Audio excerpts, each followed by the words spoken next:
Direct laryngoscopy. Topics under discussions are the definition of the procedure, indications, contraindications, anesthesia, position,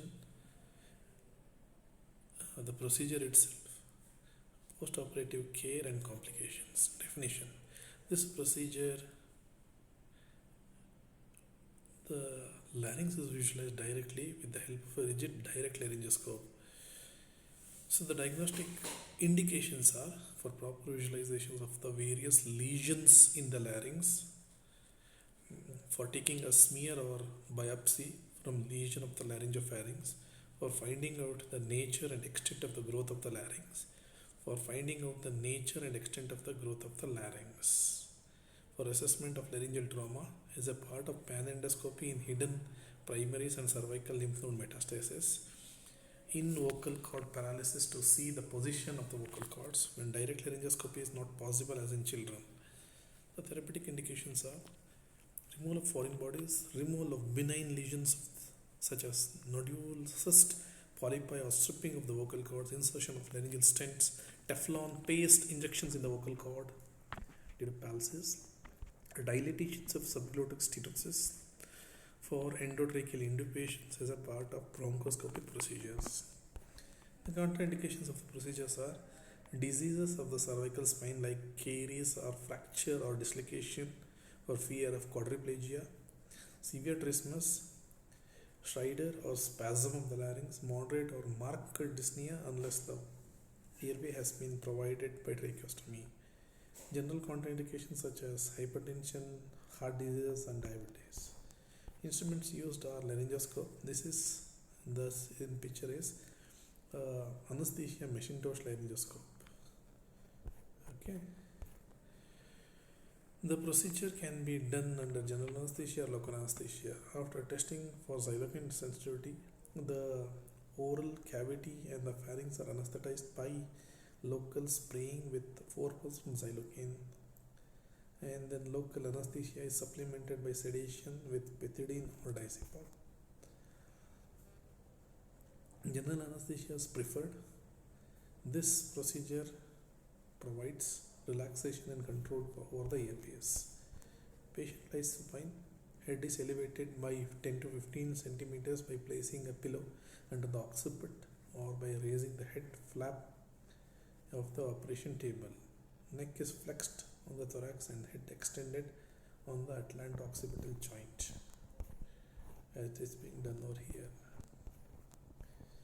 The piece of gauze is placed on the upper teeth to protect against trauma. The laryngoscope is lubricated with little autoclaved liquid paraffin. The laryngoscope is held with the handle with the left hand. Right hand is used to retract the lip and then guide the laryngoscope handle suction, and then also to use the instruments. So you can see the schematic diagram as given in your textbook.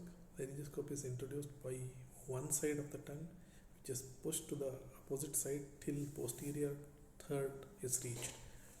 The laryngoscope is now advanced behind the epiglottis and lifted forwards without levering it on the upper teeth or jaw.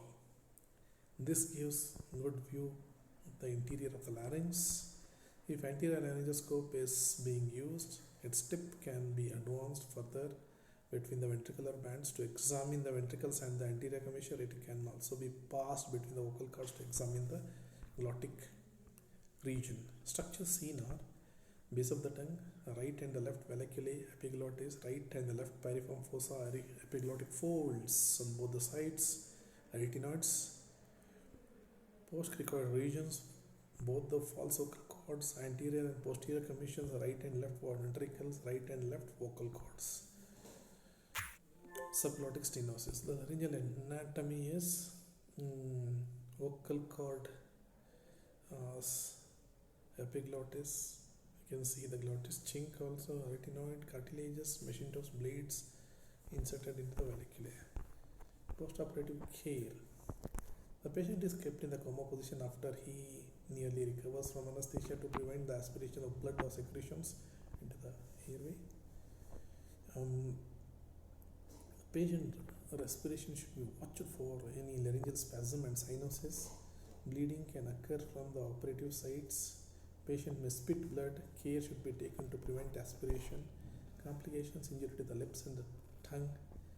They are nipped between the teeth and the laryngoscope.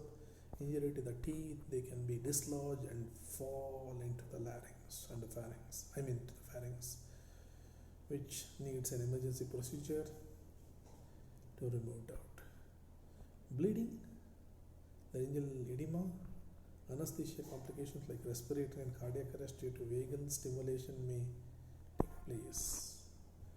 So coming on to bronchoscopy, flexible bronchoscopy.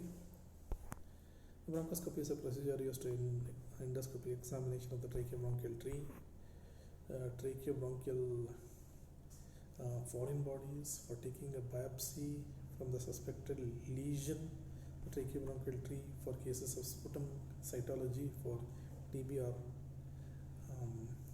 malignancy, to see the spread of carcinoma of the esophagus or the thyroid. In case of stridor, hemoptysis, wheeze and chronic cough, to find out the cause. Therapeutic, to remove of the tracheobronchial foreign bodies, to excise of suspected benign lesions, example papillomas, polypi and granulomas. Aspiration of secretions from the tracheobronchial tree in the pulmonary collapse cases or comatose patients. For dilatations of tracheal stenosis, for difficult intubation. The contraindications of the procedure are: general contraindications of the diabetes mellitus, bleeding disorders, active infections, aortic aneurysms, cervical spine problems, active recent hemoptysis, and then pulmonary hypertension. The instrument used are bronchoscope long, biopsy forceps, and then the foreign body process. Suction tubes are also used. This is the flexible bronchoscope used. General anesthesia is preferred. It can be done under topical surface anesthesia also. Patient lies supine, head is elevated by 10 to 15 centimeters by placing a pillow under the occiput or raising the head flap of the operation table. Neck is flexed on the thorax and then head is extended on the atlat-occipital joint. There are two methods of it: the direct method or introducing using a machine-toed laryngoscope.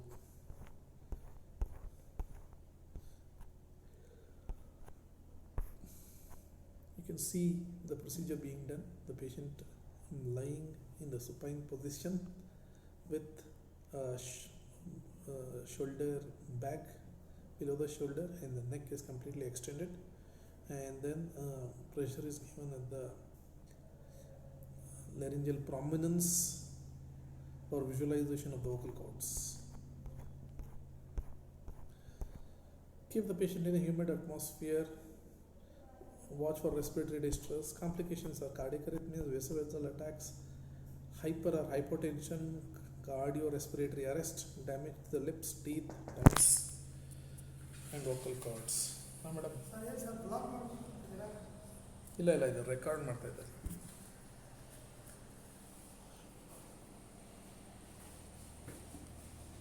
ಚೇರಿ ಇಟ್ಕೊಂಡು ಯಾರು ಬರ್ಬಾರ್ದು.